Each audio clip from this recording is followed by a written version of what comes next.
안녕하세요. 오늘은 대인관계 얘기를 해보도록 하겠습니다. 교육을 시작하기 전에 제 소개부터 하고 진행을 해야겠죠?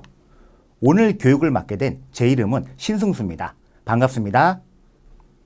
저는 국민연금공단에서 노후준비 전문 강사로 활동하고 있습니다. 오늘 제가 하는 이 강의가 여러분들이 행복한 노후준비를 하는데 도움이 되셨으면 좋겠습니다.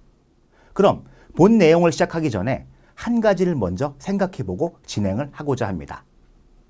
행복한 노후 준비를 위해서 우리는 무엇을, 어떻게 해야 할까요? 여러 가지를 생각할 수 있습니다. 그렇지만 기준점이 필요할 것 같습니다. 2015년에 통과된 노후준비지원법에서 이 기준을 제시하고 있습니다. 그 기준은 재무, 건강, 여가, 대인관계라고 하는 4가지 요소입니다.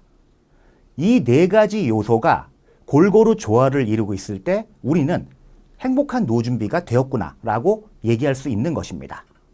자, 그러면 만약에 이 중에서 딱 하나만 고른다. 우리 선생님들은 어떠한 것을 고르시게 될까요? 아마 대부분의 선생님들이 재무 아니면 건강을 고르시지 않을까 싶습니다. 그러다 보니까 이 대인관계도 매우 중요하지만 그 중요성이 뒤로 밀리는 경향이 있습니다. 그러나 대인관계도 우리가 행복한 노후 준비를 하는 데 있어서 매우 중요한 요소라고 말씀드릴 수 있습니다. 한국보건사회연구원에서 2018년 12월에 흥미있는 연구를 발표한 적이 있습니다. 은퇴 이후에 부정적인 대인관계가 우울증, 심지어는 치매를 높일 확률이 훨씬 더 증가한다는 연구 결과였죠. 이것만 보더라도 우리가 바람직한 대인관계 없이 행복한 노후 준비는 생각할 수 없다는 것을 확인할 수 있습니다. 그렇다면 바람직한 대인관계를 위해 우리는 어떻게 해야 할까요? 뭔가 거창하고 어려운 것을 생각하실 수도 있습니다. 그러나 그런 것보다 아주 작고 기본적인 것들만 가지고도 우리는 충분히 바람직한 대인관계를 만들 수가 있습니다. 오늘 저와 함께 바람직한 대인관계를 만들기 위한 가장 기본적인 원칙 그리고 실천 방법에 대해서 알아보도록 하겠습니다. 그럼 먼저 대인관계의 중요성 그리고 대인관계를 어렵게 만드는 요인들에 대해서 살펴보도록 하겠습니다. 대인관계. 대인관계는 보통 이렇게 정의 내릴 수 있더라고요. 둘 이상의 사람이 빚어내는 개인적이고 정서적인 관계다. 이렇게 정의 내릴 수 있습니다. 그러면 대인관계가 왜 중요할까요? 흔히 사람은 사회적 동물이라는 얘기를 합니다. 혼자서는 살 수 없다는 얘기죠. 자, 대인관계가 중요한 이유는요. 혼자서 살 수 없는 사람들은 서로 같이 살기 때문에 관계가 좋아야 됩니다. 그렇지 않으면 외롭겠죠. 또 우리는 살면서 곤란한 경우를 겪을 수가 있습니다. 그 곤란한 경우에 나 혼자서 그 문제를 해결할 수도 있지만 대개의 경우 사람들의 도움을 받는 경우들이 많습니다. 그러면 결국 이렇게 말씀드릴 수 있을 것 같습니다. 사회적 동물인 사람이 살면서 도움이 필요한 경우가 있고 또 외롭지 않기 위해서 대인관계는 중요할 수밖에 없다. 이렇게 말씀드릴 수 있을 것 같습니다. 특히나 100세 시대를 살고 있는 우리에게 이 대인관계가 좋지 않다면 너무 오랫동안 외로워지지 않을까요? 자, 그러면 이 대인관계가 중요한데 이 중요한 대인관계를 바람직하게 만드는 것이 사실 쉽지만은 않습니다. 이런 얘기들을 많이 하시더라고요. 아, 내가 그때 조금 이기적이었던 것 같아. 그때 내가 너무 바빠서 챙기지를 못했어. 이러한 이유들을 대인관계가 안 되는 요인으로 말씀하시는 분들도 많이 계십니다. 그런데 그러한 어떤 특정한 성격 혹은 상황을 얘기하는 것보다는 우리는 대인관계를 어렵게 만드는 근본적인 요인을 살펴봐야 됩니다. 그 요인들 중에 관점의 차이를 들 수 있습니다. 자, 앞에 있는 숫자를 왼쪽에 있는 사람은 9라고 얘기를 합니다. 그런데 오른쪽에 있는 사람은 6이라고 얘기를 하죠.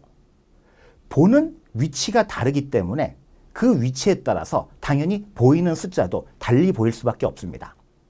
사람은 누구나 자신만의 가치관과 관점이 있습니다. 그 가치관과 관점은 당연히 다를 수밖에 없겠죠. 그런데 그 가치관으로, 그 관점으로 다른 사람을 판단하는 경향이 있는 것도 사실입니다. 문제는 서로 다른 관점으로 상대를 바라보다 보니까 갈등이 생길 여지가 있습니다. 바로 이러한 부분이 대인관계를 어렵게 만드는 첫 번째 요인이라고 말씀드릴 수 있습니다. 두 번째로 환경의 차이를 들 수 있습니다. 숲에서 태어난 사람은 사막에서 태어난 사람을 이해할 수 없을 겁니다. 사막에서 태어난 사람 역시 숲에서 태어난 사람을 이해하기가 매우 어렵겠죠. 그리고 남성과 여성의 차이 역시 무시할 수 없는 요인입니다. 일반적으로 남성들은 이성적이고 문제지향적인 경향을 갖고 있습니다. 경제생활에 집중을 하고 존경받고 싶은 욕구가 매우 강하죠. 문제 해결에 초점을 맞추기 때문에 하루에 사용하는 단어는 7,000단어 정도에 불과하다고 얘기를 합니다. 이에 반해 여성들은 감성적이고 관계지향적인 성향을 띠고 있습니다. 가족을 돌보고 부양에 집중하는 특성을 갖고 있고 사랑받고 싶은 욕구가 매우 강합니다. 감정 해결 과정에 초점을 맞추기 때문에 하루에 사용하는 단어가 남성과 다르게 2만 단어가 넘는다고 얘기를 합니다. 그러면 보시는 것처럼 관점, 환경, 그리고 성별 등 이 세 가지 요소만 가지고도 사람들은 각기 다른 특성을 가질 수밖에 없습니다. 이외의 다른 요소들까지 생각한다면 우리는 정말로 많은 다른 특성을 갖고 있는 사람들이 이 세상에 살고 있구나, 이런 것들을 느낄 수 있게 됩니다. 문제는 이 다른 것과 틀린 것은 전혀 다른 문제인 거죠. 즉, 다름과 틀림을 우리는 구별해야 됩니다. 내가 이런 성격을 갖고 있다고 해서 다른 사람도 그 똑같은 성격을 가질 수는 없습니다. 다르다는 것은 그냥 서로 다르다는 의미입니다. 옳고 그름의 문제가 아닌 것입니다.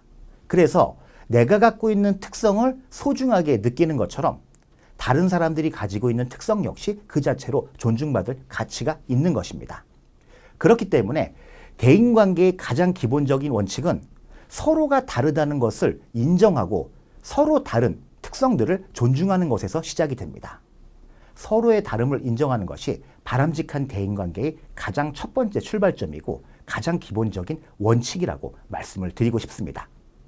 그러면 이렇게 서로가 다르다는 인식을 전제로 우리는 생활 속에서 실천했을 때 좀 더 좋은 효과를 얻을 수 있는 바람직한 세 가지 대화 기술을 한번 살펴봐야 될 것 같습니다. 그 대화 기술은 공감의 대화법, 긍정의 대화법, 그리고 소통을 자연스럽게 만드는 대화법으로 나뉠 수 있습니다. 하나하나 한번 살펴보도록 하겠습니다. 첫 번째로 공감의 대화를 들 수 있습니다. 공감의 대화를 잘하려면 경청을 잘해야 된다고 얘기할 수 있을 것 같습니다. 경청이라는 말은 한자어죠. 이 경청이라는 말을 해석하니까 공경하면서 듣는다라는 의미가 있더라고요. 자, 그러면 공경하면서 듣는다는 의미는 어떠한 것일까요? 이 청자를 잘 보시면 그 의미가 분명하게 전달이 됩니다. 한자의 들을 청자를 보시면 눈목자가 있고 귀자가 있고 마음 심자가 있습니다. 이 세 가지 단어가 이 한자 하나에 다 들어있는 것이지요.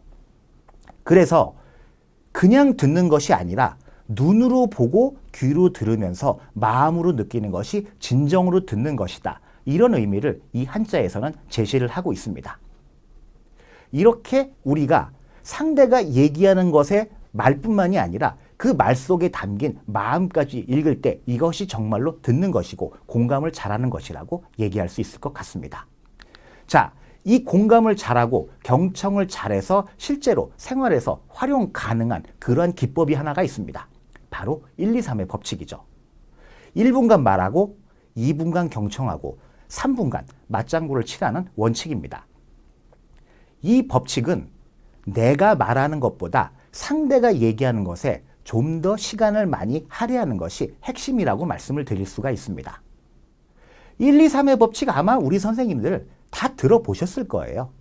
그런데 현실에서 실제로 실천들 하고 계시나요?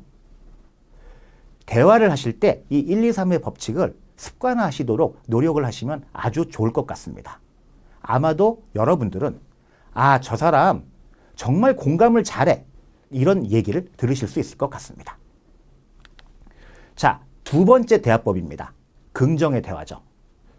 긍정의 대화를 얘기하기 위해서 서울대 심리학과에서 어떤 실험을 했는데 그 실험에 대한 결과를 소개를 하고자 합니다. 우리가 사용하는 단어, 대화 속에서 사용하는 단어가 한 430개 정도 된다고 얘기를 합니다. 그런데 서울대 심리학과에서 분석을 해보니 이 430개의 단어 중 부정적인 감정의 단어가 70%, 긍정적인 감정의 단어는 30%에 불과하다는 결과를 얻어냈습니다. 즉, 우리가 하는 대화 속에서 부정적인 감정의 단어가 훨씬 많다는 의미를 얘기하고 있습니다. 그런데 문제는 말의 힘이 정말 무섭다는 거죠. 혹시 이런 내용의 프로그램을 보신 분이 계실지 모르겠습니다. 욕설을 한 사람의 침에서 침전물을 하나 추출을 해서 쥐에게 주사를 했더니 이 쥐가 즉사를 했다. 아마도 이런 실험을 보신 분이 계시리라고 생각이 됩니다. 그 일화를 빼고도 정말로 말의 힘이 얼마나 무서운지를 얘기해주는 많은 사례들이 있습니다.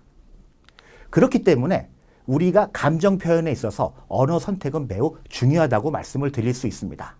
특히 우리의 뇌는 부정적인 단어에 더 취약하기 때문에 우리는 가급적이면 긍정적인 표현을 쓰는 것이 좋겠다고 말씀을 드리고 싶습니다. 그래서 이런 표현을 쓰시면 긍정적인 전달 효과가 가능하리라고 생각이 됩니다. 사랑합니다. 당신이 최고예요. 나는 네가 좋다. 이런 표현들을 많이 쓰시면 긍정적인 대화가 가능하시리라고 생각이 됩니다. 긍정의 대화는 어떠한 단어와 표현을 쓰는 것도 물론 중요하지만 어떻게 대화를 하느냐 역시 중요하다고 말씀을 드릴 수 있습니다. 안경 쓴 사람과 대화할 때 예를 볼까요? 너 안경 쓴 게 참 잘 어울린다. 근데 나는 안경 쓴 사람을 원래 안 좋아해. 이렇게 얘기하는 것과 나는 원래 안경 쓴 사람 안 좋아해.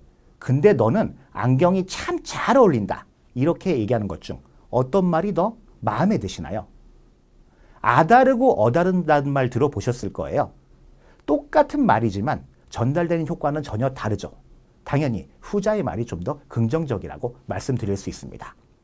그리고 우리는 대화 속에서 의도치 않게 너 메시지 대화법을 많이 활용을 합니다. 그러나 이 너 메시지보다는 나 메시지 대화법을 많이 활용하시는 것이 훨씬 긍정적인 대화가 가능하다고 말씀드릴 수가 있습니다. 어떤 것인지 궁금하실 거예요. 유 메시지는 뭐고 아이 메시지는 뭐야? 자, 유 메시지, 너 메시지는 이런 의미죠. 너 또 그렇게 말하니? 상대를 책망하고 있죠. 그런데 나 메시지는 네가 그렇게 말해서 내가 서운했어라고 얘기하고 있습니다. 두 개의 차이는 이렇게 말씀드릴 수 있습니다. 너 메시지는 상대에 집중을 하는 것이죠. 주로 상대를 책망할 때 많이 쓰는 그런 특징을 갖고 있습니다. 반면에 I 메시지는 상대의 어떤 행동 때문에 내가 어떤 감정을 갖고 있다. 즉 상대가 아니라 내가 중심이 되는 그런 특징을 갖고 있습니다. 그러면 똑같은 대화 내용이라고 하더라도 상대가 아닌 나에게 맞추는 것이 조금 더 긍정적인 전달 효과가 가능한 것입니다. 뭐 이런 것도 있겠죠? 너 때문에 이렇게 됐잖아. 이렇게 얘기하시기보다는 네 덕분에 정말 고마워. 이렇게 얘기하는 것이 훨씬 긍정적인 효과가 가능하실 겁니다. 그러면 실제로 이 나 메시지 대화법과 너 메시지 대화법이 현실에서 어떤 효과를 갖는지를 사례를 통해 확인해 보도록 하겠습니다.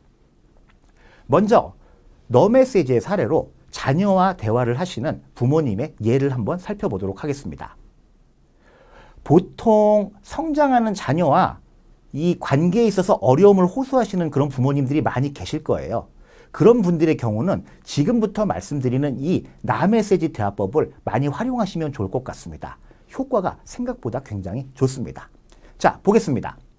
친구와의 만남으로 귀가 시간이 늦어진 딸과 엄마가 대화를 하고 있습니다. 도대체 어디 있다 이제 나타난 거야? 지금이 몇 시야?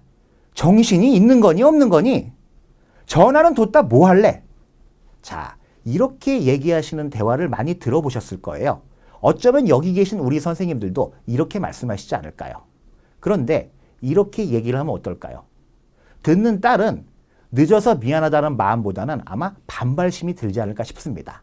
상대를 책망하는데 집중을 하는 너 메시지를 사용하고 있기 때문이죠. 나 메시지로 바꿔볼까요? 어디 있었니? 네가 연락도 없이 늦어서 엄마가 얼마나 걱정했는지 아니? 엄마가 너무 속상했단다.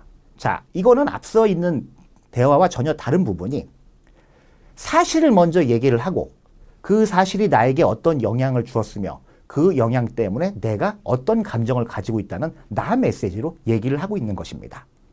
똑같은 내용이지만 전달 효과는 전혀 다르죠. 아마도 딸은 이 대화에서 좀 더 미안한 감정을 느끼리라고 생각이 됩니다. 부부와의 대화의 사례를 한번 보도록 하겠습니다. 퇴근하고 집에 들어온 남편이 정돈되지 않은 집을 보고 부인에게 아니 도대체 오늘 뭐 한 거야 하루 종일. 청소도 제대로 하지 않고 집안 꼴이 이게 뭐야. 힘들게 일하고 들어와서 이것 때문에 스트레스 받아야 해? 아마 남편분들 중에서 이렇게 대화하시는 분들 많지 않으실까요? 그런데 이렇게 얘기를 하시면 거의 결과는 부부싸움으로 귀결이 됩니다. 이것은 너 메시지로 상대를 책망하고 있기 때문에 생긴 부분인 거죠. 자, 그러면 나 메시지로 바꾸면 어떤 효과가 있을까요? 난 내가 퇴근하고 집에 들어올 때 좀 정리된 집을 보고 싶어. 밖에서도 스트레스가 많은데 이렇게 집이 어지러우면 스트레스가 더 커지거든. 당신도 힘들겠지만 날 좀 도와줬으면 좋겠어. 자, 이렇게 내가 어떤 사실에 대해서 어떤 감정을 갖고 있고 그래서 어떤 바람을 갖고 있다. 이렇게 얘기하는 것이 바로 나 메시지 대화법이죠. 이러한 대화를 하시게 되면 당연히 부인은 수긍하게 되고 남편을 좀 더 이해하려고 노력하는 결과가 가능하리라고 생각이 됩니다. 그 다음에 세 번째 대화 기술은 자연스러운 소통을 위한 대화법입니다. 여기서는 쿠션 언어를 사용한 예를 한번 들어드리려고 합니다. 쿠션 언어는 대화를 할 때 좀 더 부드럽게 대화가 이루어질 수 있도록 하는 완충 장치라고 말씀을 드릴 수 있습니다. 그래서 아주 가까운 사이라고 하더라도 괜찮다면, 미안하지만 이런 쿠션 언어를 사용하시게 되면 대화가 좀 더 자연스럽고 소통이 아주 자연스러워지게 될 것입니다. 이러한 대화법을 많이 활용하시게 되면 아마도 우리 선생님들은 좋은 관계를 유지하시는 것이 가능한 것을 확인할 수 있을 것 같습니다. 자, 바람직한 대화법을 세 가지를 살펴봤습니다. 한번 정리를 해봐야겠죠. 첫 번째로 공감의 대화를 말씀을 드렸습니다. 공감의 대화를 잘하기 위해서는 경청을 잘해야 되고 또 실천 방법 중에 1, 2, 3의 법칙을 우리가 생각할 수 있습니다. 두 번째로 긍정의 대화법을 살펴봤죠. 표현도 중요하지만 너 메시지보다 나 메시지 대화법을 많이 쓰시면 좋겠다는 말씀을 드렸습니다. 마지막 세 번째로 자연스러운 소통을 위한 대화로서 쿠션 언어를 사용하는 방법에 대해서 말씀을 드렸습니다. 이 세 가지 대화법은 정말 생활 속에서 실천하면 실천할수록 좋은 효과를 발휘하실 수 있습니다. 꼭 실천하시기를 바라겠습니다. 자, 이제 마지막으로 세상의 절반을 차지하는 남녀의 차이를 감안한 남녀의 공감 대화법에 대해 말씀을 드리도록 하겠습니다. 전문가들은 보통 지금과 같은 100세 시대에 이 인생 후반전의 부부관계가 제2의 신혼이 돼야만 행복한 부부관계가 오랫동안 유지될 수 있다고 얘기를 합니다. 그런데 제 주변에서 많은 분들에게 얘기를 들어보면 그 부부관계가 참 힘들다는 얘기들을 많이 하세요. 혹시 그런 분들이 계시다라고 하면 지금부터 말씀드리는 남녀의 공감 대화법을 활용하시면 아주 좋을 것 같습니다. 꼭 부부가 아니시더라도 남녀의 공감 대화법은 활용하면 굉장히 가치가 있습니다. 이 내용에서 한번 확인해 보시고 꼭 현실에서 실천해 보시면 좋을 것 같습니다. 자, 먼저 여성과의 공감 대화법부터 한번 살펴보도록 하겠습니다. 여성과의 공감 대화법 중에 첫 번째는 복사법입니다. 복사법은 대화의 뒷부분을 그대로 따라하는 성격을 갖고 있습니다. 그래서 질문은 질문으로, 대답하면 뭐뭐뭐구나 이렇게 대답을 하는 형식이죠. 이 복사합법의 제일 큰 특징은 끊임없이 상대가 말하게 하는 것이 핵심이라고 말씀을 드릴 수 있습니다. 자, 한번 여성과 남성의 대화를 보도록 하겠습니다. 여성분이 머리를 하셨나 봐요. 그런데 이 머리를 한 것을 가지고 남성분에게 얘기를 거는 내용이죠. 자, 남성분들 가끔씩 여성분들이 나 뭐 변한 거 없어? 이런 질문을 던지실 때 매우 당황스러워 하시는 분들 많이 계시죠. 이 복사합법을 쓰시면 그러한 당황스러운 상황을 해결하실 수 있을 것 같습니다. 대화 내용을 보겠습니다. 나 뭐 변한 거 없어? 변한 거 있는 것 같은데? 나 머리 했잖아. 머리 했구나. 어디서 했게? 어디서 했는데? 요 앞 뽀글이 미용실에서 했는데 나 이뻐? 이쁘다. 자, 이렇게 얘기하는 것이 복사화법입니다. 닭살도 드신다고요? 그렇지만 실제로 여성들과 이 대화를 해보세요. 굉장히 좋은 효과를 확인하실 수 있을 것입니다. 여성과의 공감대화법 두 번째는 맞장구입니다. 맞장구는 대화를 이끌어 나가는 힘이라고 말씀을 드릴 수가 있습니다. 이 맞장구는 여러 가지가 있겠죠. 그런데 최고의 맞장구는 그래요? 그래서 어떻게 됐어요? 너무 재밌네요. 맞아요. 이러한 표현들이 최고의 맞장구라고 얘기할 수 있습니다. 그런데 상황에 따라서 이러한 맞장구가 어려운 경우들도 분명 있으실 거예요. 그 경우에는 고개만 끄덕끄덕이는 것으로도 충분히 맞장구의 효과를 보여주고 있다고 말씀을 드릴 수 있습니다. 다시 한번 말씀드립니다. 여성과의 공감 대화법에 복사화법과 맞장구가 있습니다.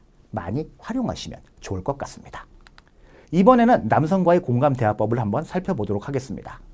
첫 번째 공감 대화법은 남성의 자존심을 인정해주는 대화법입니다. 흔히들 남성은 자존심을 먹고 사는 동물이라는 얘기를 하죠. 여성분들은 가끔씩 남성들이 쓸데없는데 막 자존심을 걸고 뭐 작은 걸 이기려고 하는 걸 보면 답답해가지고 이해를 못 하시는 경우들이 많으실 거예요. 그런데 그 부분이 바로 남성의 특징이라고 얘기할 수 있습니다. 그래서 그런 부분을 이해를 해주시고 남성의 자존심을 인정해 주시는 대화를 하시면 좋습니다. 구체적으로 이런 표현을 하시면 되겠죠. 남성의 열정, 노력, 생각을 인정해 주시면서 고마워, 최고야, 괜찮아, 너라면 할 수 있어, 이런 표현들을 쓰시면 남성들은 굉장히 만족감을 느끼시게 될 겁니다. 남성과의 공감대화법 두 번째는 결론부터 말하라는 것입니다. 남성들은 과정보다는 결론, 목적 중심의 대화를 좋아합니다. 그래서 결론을 얘기를 하고 이유를 말하고 구체적 사례를 들고 결론의 순으로 말씀하시는 것이 남성들에게는 훨씬 공감을 이끌어낼 수 있습니다. 예를 들어볼까요? 304호 영희가 수학을 30점 맞았는데 앞에 수학학원이 생겨서 주저리 이렇게 얘기하시는 것은 남성들의 공감을 얻어내기가 어렵습니다. 우리 철수 앞에 수학학원에 보내자. 왜냐하면 수학 점수가 많이 오른데 304호 영희가 이 점수 30점 맞던 애가 수학학원 다녀가지고 많이 올랐대. 그러니까 우리 철수도 학원에 보내자. 자, 이렇게 결론, 이유, 사례, 다시 결론의 순으로 얘기하는 대화법을 할 때 남성들은 좀 더 공감한다고 말씀을 드리고 싶습니다. 다시 한번 말씀드립니다. 남성과의 공감 대화법, 남성의 자존심을 인정하는 대화와 결론부터 말하는 대화가 있습니다. 꼭 활용하시면 좋겠습니다. 자, 이제 오늘의 내용을 정리해 보도록 하겠습니다. 대인관계가 왜 중요한지 살펴보았고 대인관계가 왜 어려운지 그 어렵게 만드는 요인들에 대해 알아보았습니다. 여기서 서로가 다르다는 것을 인식하고 서로는 서로의 다른 특성들은 존중받아야 된다는 것을 확인을 해봤죠. 이것이 대인관계의 가장 기본적인 원칙이라고 말씀을 드렸습니다. 그리고 생활 속에서 실천 가능한 바람직한 세 가지 대화법을 얘기를 했었죠. 기억이 나실까요? 첫 번째가 뭘까요? 공감의 대화였죠. 두 번째는 긍정의 대화였습니다. 그리고 세 번째는 소통을 자연스럽게 하는 대화였죠. 그래서 그 각각의 1, 2, 3의 법칙, 그리고 표현을 긍정적으로 한 것과 나 메시지를 활용한 대화법, 마지막으로 쿠션 언어를 말씀을 드렸습니다.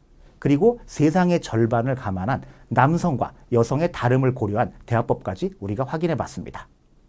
오늘 우리가 한 내용 중에 어렵거나 거창한 것은 하나도 없습니다. 가장 기본적이고 소소한 것만 가지고도 우리는 좋은 대인관계를 만들 수가 있습니다.